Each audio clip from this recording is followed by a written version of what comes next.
ये कहानी शुरू होती है लॉस एंजलिस की एक सुबह से, जहां कुछ लुटेरे लिंकन हाइट्स के एक बैंक के बाहर भयंकर गोलीबारी शुरू कर देते हैं। जो फुल बॉडी आर्मर पहनकर और ऑटोमेटिक राइफल्स के साथ वे लुटेरे पुलिस पर लगातार अटैक कर रहे होते हैं। पुलिस के पास सिर्फ साइड आर्म्स होते हैं, वो मुश्किल से लड़ पा रहे होते हैं। जब लगता है कि लुटेरे जीत जाएंगे, तब स्वॉट टीम आ जाती है। ऊपर हेलीकॉप्टर उड़ता हुआ दिखता है और ऑफिसर्स जिम और ब्रायन अपने दो टीममेट्स के साथ बैंक की रूफटॉप पर रैपल करते हैं। बिल्कुल प्रिसीजन के साथ वो बिल्डिंग के अंदर घुस जाते हैं। एक स्पेशल कैमरा से लॉबी तक सेफ रास्ता देखते हुए बाहर स्वॉट स्नाइपर्स एक बिल्डिंग पर पोजीशन लेते हैं। उनकी राइफल्स का स्कोप नीचे के कियोस्क पर लगा होता है। तीसरी टीम जमीन से आगे बढ़ रही होती है। एक रॉबर भागने की कोशिश करता है और गेटअवे कार की तरफ दौड़ता है, लेकिन दरवाजा छूने से पहले ही स्नाइपर का एक साफ शॉट उसे नीचे गिरा देता है। बाकी गनमैन लड़ते रहते हैं, पर स्वॉट ग्राउंड टीम उन पर टूट पड़ती है और उन्हें फायरिंग से खत्म कर देती है। बैंक के अंदर अब सिर्फ दो लुटेरे बचे होते हैं जो अब उन लोगों के साथ फंस चुके थे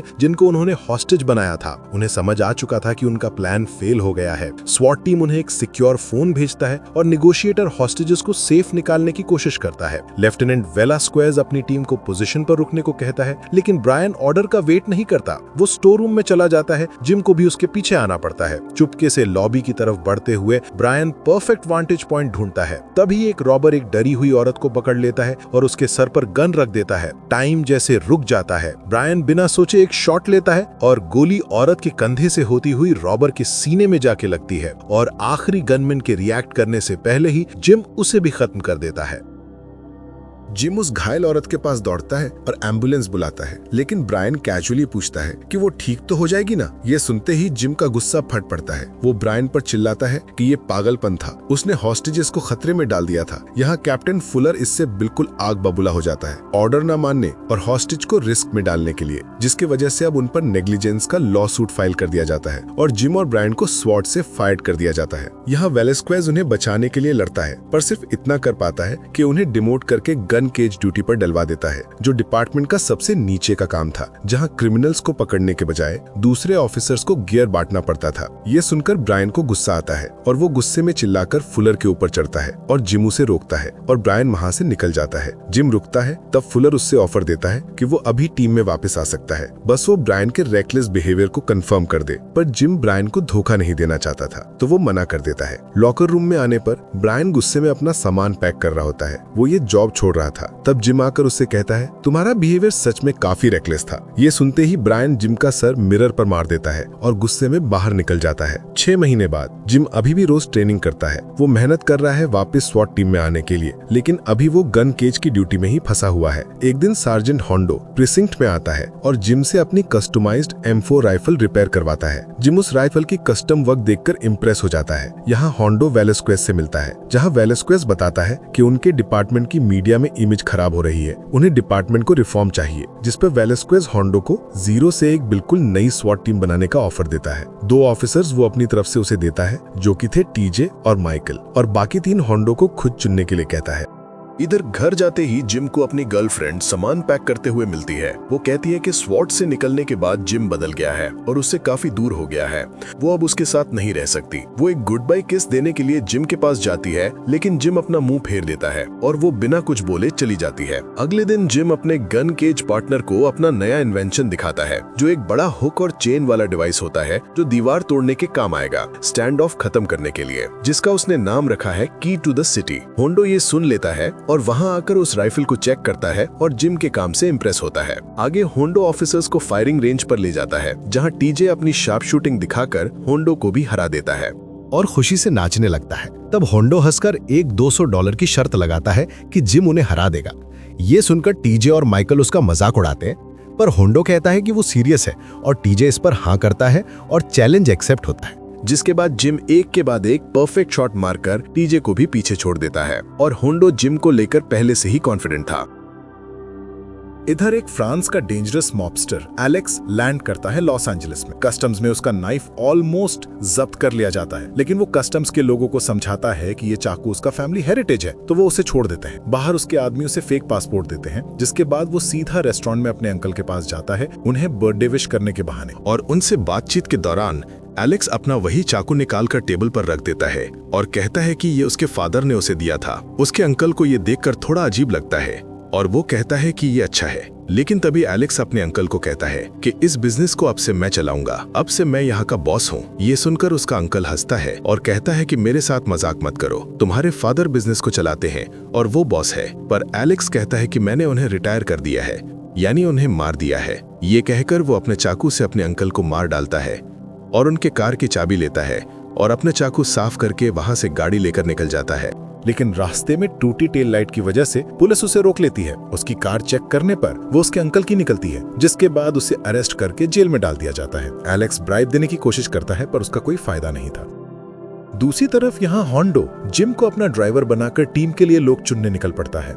रास्ते में होंडो जिम की फाइल पढ़ता है और उसके पास्ट की अचीवमेंट्स देखकर इंप्रेस होता है कि उसने पहले स्वॉट टीम के साथ साथ नेवी सील में भी सर्विस दी है, जहां उसे उसके पास्ट के बारे में भी पता चलता है कि कैसे उसे स्वॉट टीम से निकाल दिया गया था। आगे वे अपने पहले कैंडिडेट के पास जाते हैं, जो ऑफिसर डिकॉन होता है, जो सड़कों पर सस्पेक्ट का पीछा कर रहा होता है। होंडो और जिम भी उस चीज में शामिल हो जाते हैं और सस्पेक्ट को पकड़ लेते हैं। डिकॉन इस पर गुस्सा होता है कि ये उसका सस्पेक्ट है, लेकिन जब होंडो उसे टीम में लेने की बात करता है तो वो शांत हो जाता है। दूसरा कैंडिडेट एक बिल्कुल रूल फॉलोइंग वेजिटेरियन सीधा साधा ऑफिसर होता है, जिसे होंडो एक बार में ही रिजेक्ट कर देता है। तीसरा क्रिस नाम का एक कैंडिडेट होता है, जो मेट्रो डिवीजन का ऑफिसर है, जो कई बार स्वॉट क्वालिफाई कर चुका था, लेकिन वो हमेशा रिजेक्ट हो जाता है मिसकंडक्ट कंप्लेंट्स की वजह से। जब होंडो उससे मिलने जाता है तो शॉक हो जाता है, क्योंकि क्रिस एक लड़की है जिसका पूरा नाम क्रिस्टीना था। तब होंडो को समझ आता है कि फुलर ने जेंडर की वजह से उसे कभी स्वॉट टीम नहीं बनाया क्वालिफाई करने पर भी। क्रिस के कंप्लेंट्स ज्यादातर उन मेल क्रिमिनल से आते थे जो एक औरत से पिटने का घमंड नहीं सह पाते थे। होंडो को वो पसंद आ जाती है और तुरंत टीम में ले लेता है। प्रीसिंक्ट में जिम सीधा होंडो से पूछता है कि अब बता भी दो कि मुझे अपने साथ क्यों घुमा रहे हो। होंडो उससे पूछता है कि क्या वो उसकी टीम में आना चाहता है। जिम रुकता है क्योंकि कैप्टन फुलर इसके लिए कभी अप्रूव नहीं करेगा, पर इस पर होंडो उससे पूछता है कि क्या तुमने ब्रायन को धोखा किया था। तो जिम के नहीं कहने पर वो उसे अपनी टीम का फाइनल कैंडिडेट बनाता है। बाद में टीम मीटिंग में फुलर क्रिस और जिम को रिजेक्ट कर देता है, लेकिन होंडो नहीं मानता। तब फुलर उसे एक डील देता है कि अगर ये तुम्हारी बनाई हुई टीम प्रिलिमिनरी ट्रायल्स में फेल हुई तो क्रिस सबवे पेट्रोल पर वापस चली जाएगी और जिम और होंडो दोनों को स्कोर से बाहर कर दिया जाएगा, जिस पर होंडो मुस्कुराता है और चैलेंज एक्सेप्ट करता है। ट्रेनिंग शुरू होती है, जहां पहले के दिनों में गलतियां होती हैं, लेकिन धीरे धीरे टीम एक यूनिट बन जाती है। वे अपने सभी टास्क को एक एक करके कंप्लीट करते हैं, जिनमें उन्हें काफी अच्छे पॉइंट्स मिलते हैं और होंडो अपनी टीम के काम से खुश होता है। और एक दिन बातचीत के दौरान पता चलता है कि जिम की एक्स गर्लफ्रेंड दरअसल माइकल की बहन है। तो दोनों में लड़ाई होने को होती है, लेकिन बाकी लोग आकर उन्हें रोक देते हैं। आगे फिर एक सबसे बड़ा टेस्ट होता है, एयरप्लेन हॉस्टेज रेस्क्यू सिमुलेशन, जिसमें 8 मिनट में टेररिस्ट्स को खत्म करना होता है। और टास्क स्टार्ट होता है और टीम के सभी मेंबर्स अपनी अपनी पोजीशंस लेते हैं।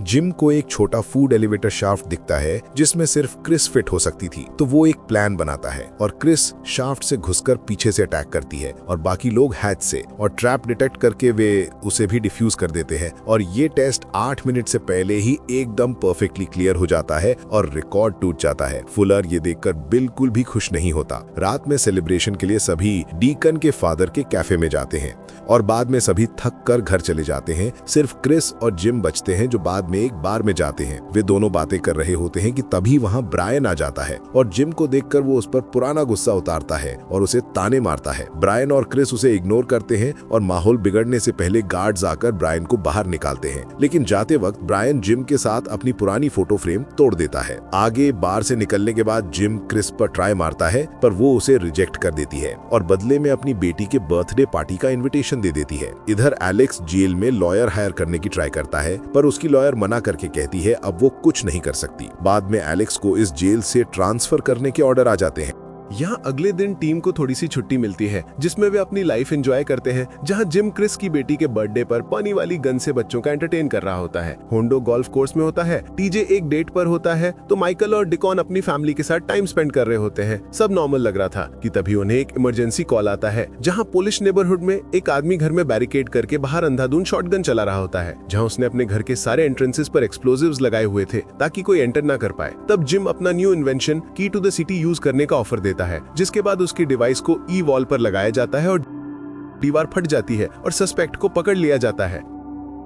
इधर शेरिफ डिपार्टमेंट में एक डेप्यूटी एलेक्स का बैकग्राउंड चेक करता है और उसे उसकी ट्रू आइडेंटिटी पता चलती है और वो जल्दी से इसकी खबर वेलास्क्विज को देता है क्योंकि ये केस काफी बड़ा था। वेलास्क्विज जल्दी से होंडो की टीम को प्रिजन बस इंटरसेप्ट करने का ऑर्डर मिलता है ताकि एलेक्स सेफली ट्रांसफर हो सके, लेकिन उनके पहुंचने से पहले ही एलेक्स का 2 आदमी वहां पहुंच जाते हैं जो एक चोरी की पुलिस कार में फेक कॉप्स बन के आए थे। वे ट्रक को रुकवा लेते हैं और उसके ड्राइवर के साथ उसमें मौजूद ऑफिसर को भी मार देते हैं और एलेक्स को फ्री कर देते हैं। लेकिन जैसे ही वो भागने वाले होते हैं होंडो की टीम पहुंच जाती है जो रोड को ब्लॉक कर देती है। ये देखकर वे दोनों फेक कॉप्स फायरिंग करना शुरू कर देते हैं और सड़क पे केओस मच जाता है और लोग बचने की कोशिश करते हैं, लेकिन होंडो की टीम उन्हें एक एक करके मार डालती है। एलेक्स उस चोरी की पुलिस कार में वहां से भागने की कोशिश करता है, लेकिन टीम उसकी कार पर फायर करती है जिससे उसकी कार क्रैश हो जाती है और वो वापस पकड़ा जाता है। बाद में ये रिवील होता है कि एलेक्स कोई छोटा मोटा क्रिमिनल नहीं, वो एक इंटरनेशनल फ्यूजिटिव है जो 12 से भी ज्यादा कंट्रीज में murder, arms trafficking, organised crime के लिए वांटेड था। देखते ही देखते ये एक बड़ी हेडलाइन बन जाती है। जब उसे जेल ले जाया जा रहा होता है तो वो पास खड़ी मीडिया के कैमरों की तरफ देखकर बोलता है कि अगर जो भी मुझे इस जेल से बाहर निकालेगा वो उसे $100 मिलियन देगा। कुछ घंटों में ही एलेक्स का ये ऑफर हर मीडिया न्यूज चैनल पर होता है। अब एलेक्स एक बड़ा क्रिमिनल था तो उसके पास काफी वेल्थ थी, तो लोग इस पर यकीन करते हैं और इतना पैसा सुनकर एलए की सभी गैंग्स और गुंडे उसे छुड़ाने के प्लान बनाने लगते हैं। होंडो की टीम को पता था यह ऑफर उनके काम को और भी ज्यादा मुश्किल बना देगा। आगे यूनिट एलेक्स को किसी सेफर लोकेशन में ट्रांसफर करने का डिसाइड करती है जहां वे बिल्डिंग के ऊपर बुलाकर उसे वहां से ट्रांसफर करने वाले थे, लेकिन जब वे लोग बिल्डिंग के टॉप पर जाकर हेलीकॉप्टर का आने का वेट करते हैं तो हेलीकॉप्टर के बिल्डिंग पर आने से पहले ही कोई उस पर शूट करके उसे डैमेज कर देता है और वो नीचे गिरकर क्रैश हो जाता है। जिसके बाद टीम प्लान बी बनाती है जहां वे कार्स और मोटरसाइकिल से उसे ले जाने वाले थे, जहां रास्ते में लोग उस बड़े क्रिमिनल को देखने के लिए खड़े थे। सब कुछ सही चल रहा होता है, लेकिन तभी एक होमलेस आदमी उनके रास्ते में आ जाता है जो काफी धीरे से रोड क्रॉस कर रहा होता है। दरअसल ये एक ट्रैप था। वो होमलेस आदमी जल्दी से गन निकालकर फायरिंग करना शुरू कर देता है। पुलिस ट्रक वहां से भागने की कोशिश करता है पर और भी अटैकर्स आकर उसे रोक देते हैं और कुछ पुलिस वालों को मारकर इस केओस में वे उस गाड़ी को देखते हैं जिसमें एलेक्स था, लेकिन उसमें उन्हें एक डॉल मिलती है। जिसके ठीक बाद हम होंडो की टीम को देखते हैं जो एलेक्स को सिटी के एक प्राइवेट अंडरग्राउंड रास्ते से ले जा रही होती है, जहां एक ब्लॉक्स डोर एक कार में बैठकर वे सभी उसे ट्रांसफर करने निकलते हैं। इस बीच कार में एलेक्स चुप होने का नाम ही नहीं ले रहा था। वो लगातार फ्लेक्स कर रहा था कि उसके पास इतना पैसा, वो उन लोगों को बहुत अमीर बना सकता है, बस वो उसे छोड़ दे। वो उन्हें लगातार पैसों का ऑफर देता है। आगे सेकंड चेक पॉइंट आने पर टीजे अचानक से ब्रेक मारता है और अपनी गन निकालकर टीम के मेंबर्स पर ही पॉइंट कर देता है, लेकिन इससे पहले कि वे टीजे से इसका रीजन पूछते तभी ब्रायन आ जाता है और माइकल को शूट कर देता है। फिर हमें पता चलता है कि ये सारा ब्रायन का प्लान था जिसके साथ टीजे मिला हुआ था। दोनों जिम को कार में हैंडकफ करके एलेक्स को लेकर सबवे टनल्स में गायब हो जाते हैं। बाकी टीम के मेंबर वहां पहुंचकर जल्दी से जिम को फ्री करते हैं और माइकल के लिए पैरामेडिक्स को कॉल करते हैं। टीम स्प्लिट हो जाती है जहां होंडो और जिम उस सबवे टनल्स में जाते हैं जहां ब्रायन भागा था और डिकॉन और क्रिस नेक्स्ट स्टेशन पर। जब होंडो और जिम उस ट्रेन के पास जाते हैं जिसमें ब्रायन था तो उनके एंटर करने से पहले ही वो निकल पड़ती है और अंदर ब्रायन उन्हें देखकर चिढ़ा रहा होता है। और कुछ टाइम बाद दूसरी टीम रिपोर्ट करती है कि ट्रेन नेक्स्ट स्टेशन पर पहुंची ही नहीं, जिसके बाद टीम टनल में जाती है ट्रेन को देखने के लिए और ट्रेन एक बीच में खड़ी मिलती है जिसके अंदर जाने पर वो पैसेंजर्स को देखती है जो सेफ थे, लेकिन उसमें ब्रायन, एलेक्स या टीजे कोई नहीं था। आगे ट्रेन के ड्राइवर के पास जाने पर वो डरते हुए उन्हें एक स्टॉर्म ड्रेन ओपनिंग दिखाता है जहाँ से ब्रायन और बाकी दोनों लोग भागे थे। टीम उस ड्रेन में एंटर करती है, लेकिन अंडरग्राउंड जाने पर उनके सिग्नल डिपार्टमेंट के लोगों से कट हो जाते हैं। दूसरी तरफ यहाँ डिपार्टमेंट में फुलर को ब्रायन के बारे में पता चलता है और जब होंडो की टीम कोई रिस्पॉन्ड नहीं करती तो उसे शक होता है कि क्या ब्रायन के प्लान में पूरी टीम ही तो नहीं मिली हुई। इसके ठीक बाद ही उसे पता चलता है कि हॉथॉर्न अर्बन एयरपोर्ट पर अनऑथराइज्ड रनवे लाइट्स जलाई गई हैं, तो उसे और शक होता है, जिसके बाद फुलर सारी यूनिट्स को एयरपोर्ट भेज देता है। इधर डीप अंडरग्राउंड में होंडो की टीम तंग टनल्स में आगे बढ़ रही होती है एक बैट्स के स्वॉर्म को डॉज करते हुए, और तभी उन्हें ब्रायन और बाकी दो लोगों के ट्रैक्स मिलते हैं। यहाँ दूसरी तरफ ब्रायन रास्ते में क्लेम और माइन बिछा देता है और स्मोक ग्रेनेड्स का एक बूबी ट्रैप लगाता है। ये देखकर टीजे को अपने डिसीजन पर रिग्रेट होता है। यहाँ स्मोक आने पर टीम स्मोक में ही आगे बढ़ती है। तभी डेकॉन माइन पर पैर रखकर ट्रैप ट्रिगर करने वाला होता है कि जिम उससे खींचकर बचा लेता है और माइन डिसआर्म कर देता है। यहाँ ब्रायन और उसका ग्रुप टनल के एंड पर पहुंचता है और वहां से बाहर निकलकर वे उसका गेट लॉक कर देते हैं और वहां से भाग जाते हैं।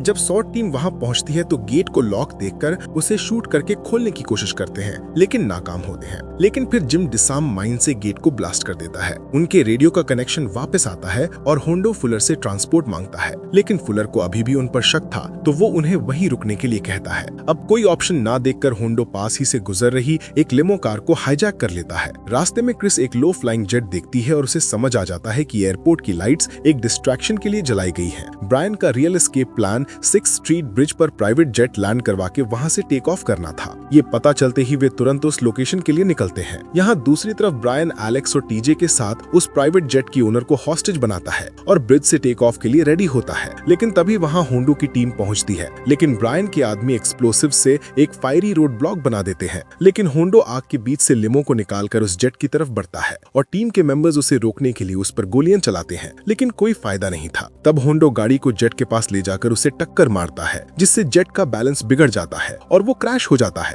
जिसके बाद दोनों तरफ से ब्रूटल फायरिंग शुरू हो जाती है, जिसमें क्रिस को गोली लग जाती है, बट वो लड़ना कंटिन्यू रखती है। यहाँ एलेक्स भागने की कोशिश करता है, पर टी-कॉन उसे पकड़ लेता है।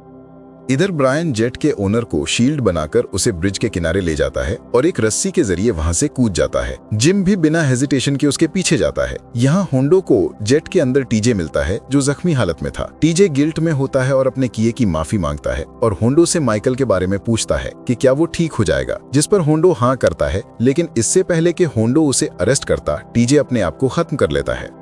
यहाँ ब्रिज के नीचे ट्रेन यार्ड होता है, जहाँ जिम लैंड करता है। वो ब्रायन को ढूंढने लगता है, तभी ब्रायन आकर उसे चाकू से स्टैब करके वहां से भाग जाता है। बाद में जिम उसका पीछा करता है और वे दोनों एक ट्रेन के बीच एक दूसरे से फाइट करते हैं और लड़ते लड़ते वे एक ट्रेन के ट्रैक पर पहुंच जाते हैं, जहाँ सामने से एक ट्रेन आ रही होती है और जिम ब्रायन को ओवरपावर करके उसे एक किक मारता है, जिससे वो ट्रेन के नीचे आ जाता है और ब्रायन मारा जाता है।